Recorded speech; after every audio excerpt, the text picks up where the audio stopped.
Han transcurrido 20 años desde la guerra de Irak y es necesario que hagamos una pequeña retrospección de cómo vivimos aquellos momentos cuando, por ejemplo, Colin Powell trataba de convencernos de la necesidad de la invasión. Vamos con ello.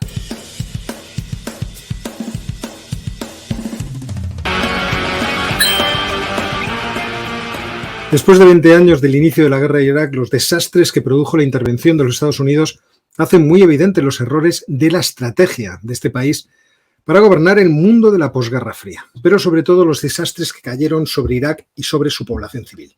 En aquel momento, a principios del año 2003, la sensación de omnipotencia en la que vivía la potencia imperial estadounidense producía una conciencia de impunidad tan absoluta que anestesiaba incluso a la opinión pública y a la conciencia de los ciudadanos de otros países. Dieron igual las advertencias de líderes políticos y religiosos como el Papa Juan Pablo II, porque la determinación de los Estados Unidos se entroncaba con el destino de los dioses. El mundo había de ser lo que el presidente de los Estados Unidos decidiera que iba a ser el mundo.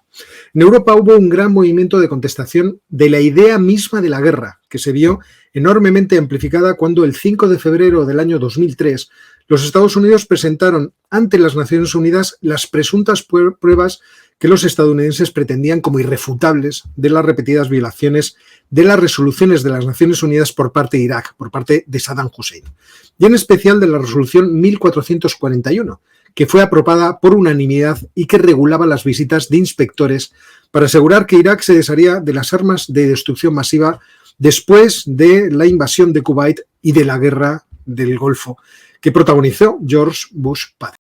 Colin Powell, en aquel momento el secretario de Estado, cargado con su prestigio de haber sido antes un general de 4 estrellas y el jefe del Estado Mayor, que se hizo cargo precisamente de la operación Tormenta del Desierto para liberar Kuwait de la invasión iraquí de Saddam Hussein, fue el que tuvo la papeleta de presentar aquellas pruebas ante las Naciones Unidas. Contemplábamos la posibilidad de que los Estados Unidos invadiera Irak con el corazón en un puño, y fuimos muchos los que nos sentamos ante la televisión aquel día para contemplar la sesión histórica de las Naciones Unidas. ¿Qué evidencias tan irrefutables como para que un país decidiera invadir a otro que no le había atacado se nos iban a presentar? Esperábamos un despliegue de inteligencia y espionaje, un despliegue tecnológico de escuchas e imágenes de vídeo por satélite, tan apoyantes que nadie podría negar la necesidad de un acto tan insólito y tan brutal.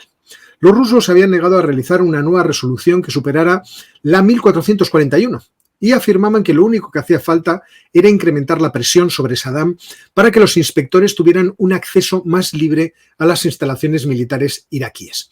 Pero en ningún caso iban a estar de acuerdo y vetarían en el Consejo de Seguridad de las Naciones Unidas cualquier intento de hacer una nueva resolución que aprobara el uso de la fuerza a fin de conseguir la caída de Saddam Hussein y la sustitución de su régimen por otro.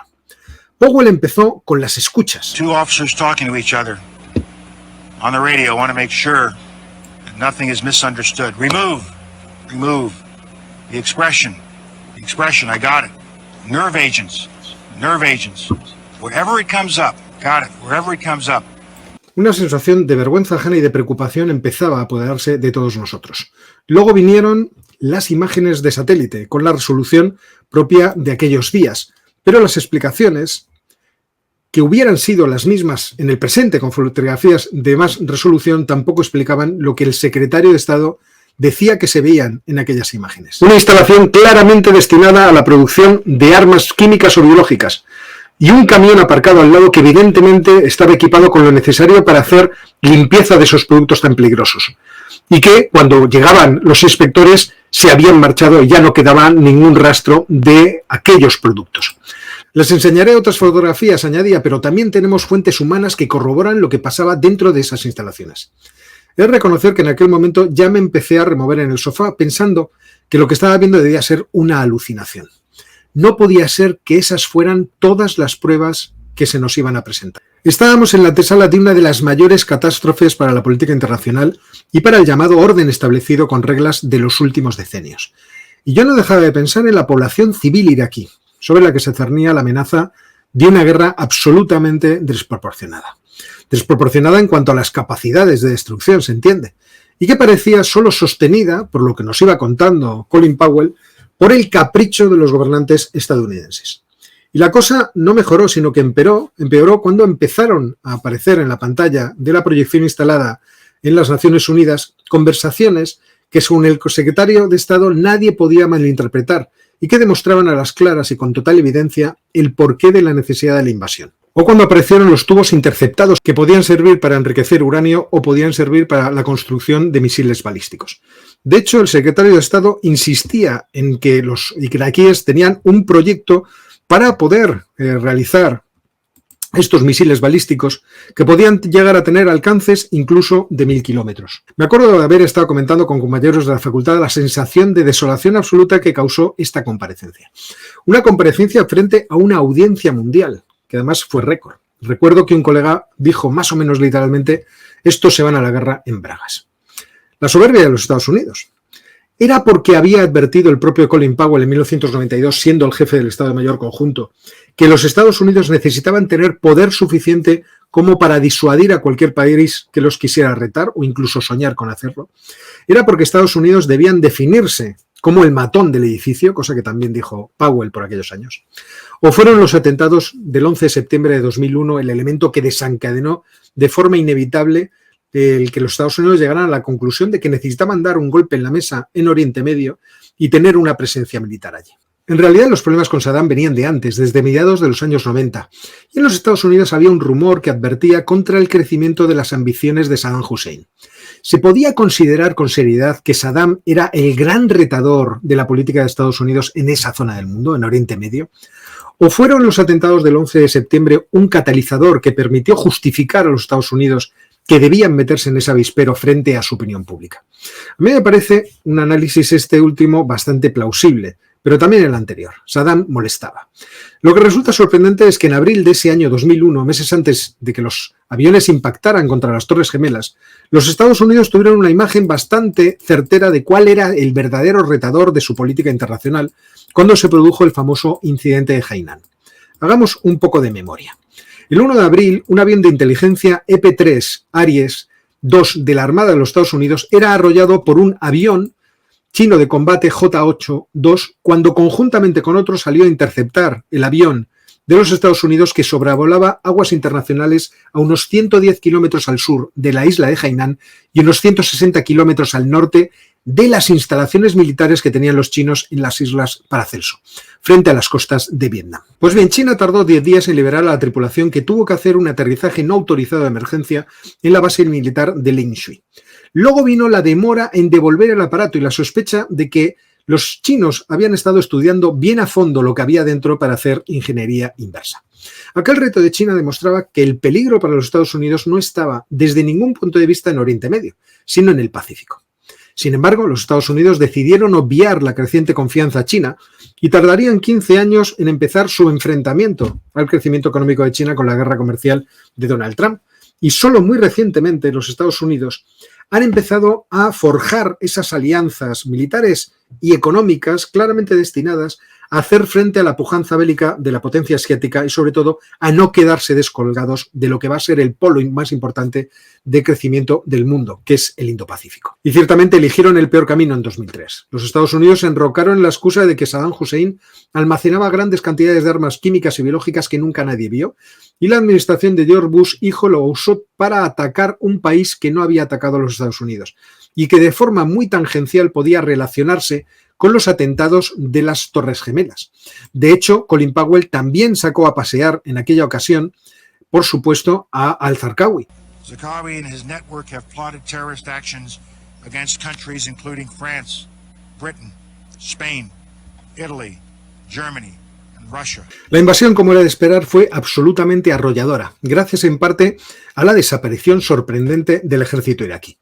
Basta leer la novela del reportero de la revista Rolling Stone, Generation Kill, o sencillamente ver la serie de televisión que se produjo para la HBO para comprender hasta qué punto el ejército iraquí no estaba preparado para el despliegue militar de los estadounidenses.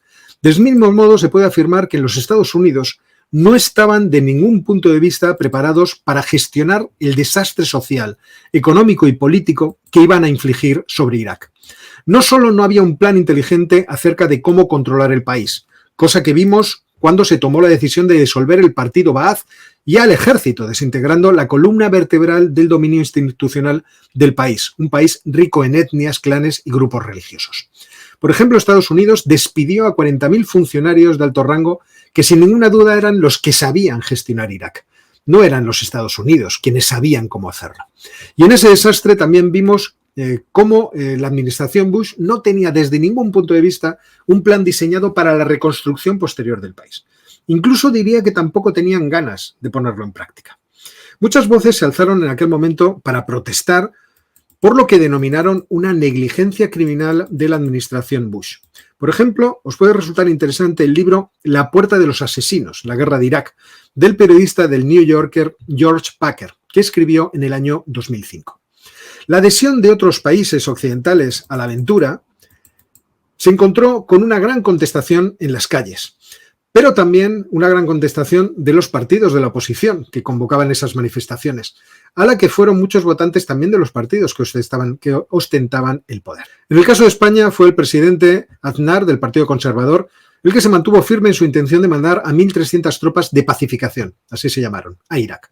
La decisión también tuvo oposición interna al gobierno. Su vicepresidente económico, el luego encarcelado por corrupción y exdirector del Fondo Monetario Internacional, Rodrigo Rato, se opuso en el Consejo de Ministros, según explican las memorias de Federico Trillo, el ministro que era de defensa en aquel momento. España obtuvo ventajas por aquel apoyo, claro está, y los otros países también.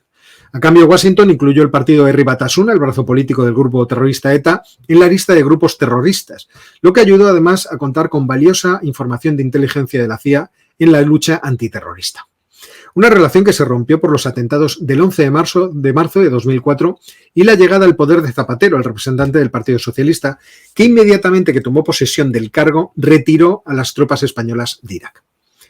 Pero si nos vamos un poco más allá de la propia invasión, el legado de los Estados Unidos fue una guerra civil y el enfrentamiento de todas las facciones de Irak unas contra otras.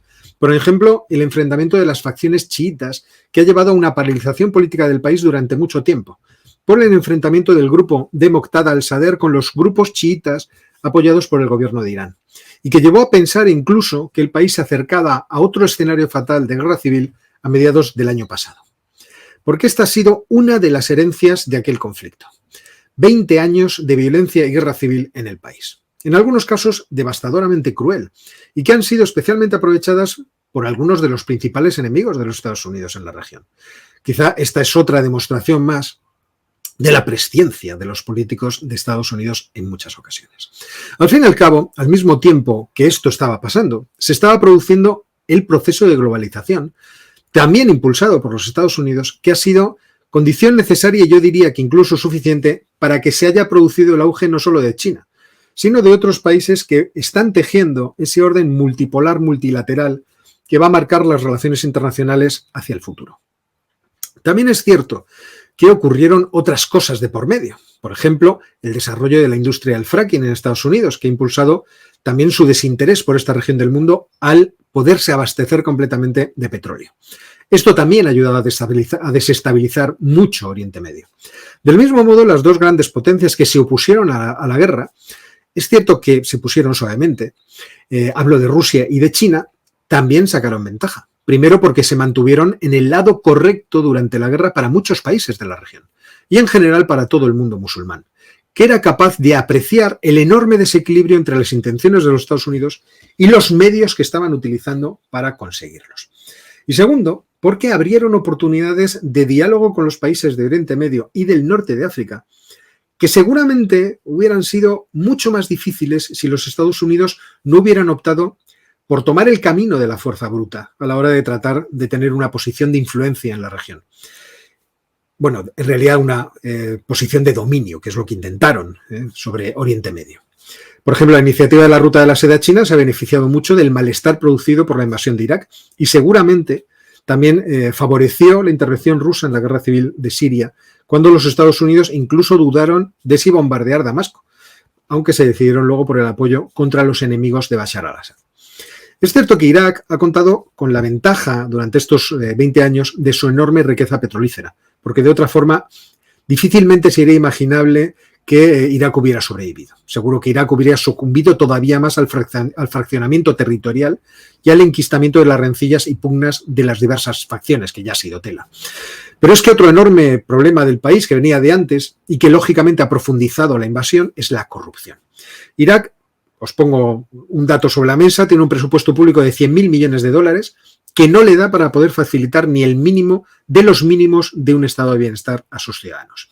Y hablo del agua y de la electricidad, que lo de comer y tener medicinas es ya otra cosa incluso. Pero las industrias extractivas, la de petróleo lo es, son suficientes como para que Irak haya duplicado su población desde la guerra. Ahora mismo el país tiene una población de 43 millones de habitantes, el doble que cuando comenzó la guerra. Y además es un país enormemente joven, donde la mayoría de sus habitantes tiene menos de 25 años. La pregunta obviamente para el futuro es, ¿Irak encontrará el camino hacia la prosperidad?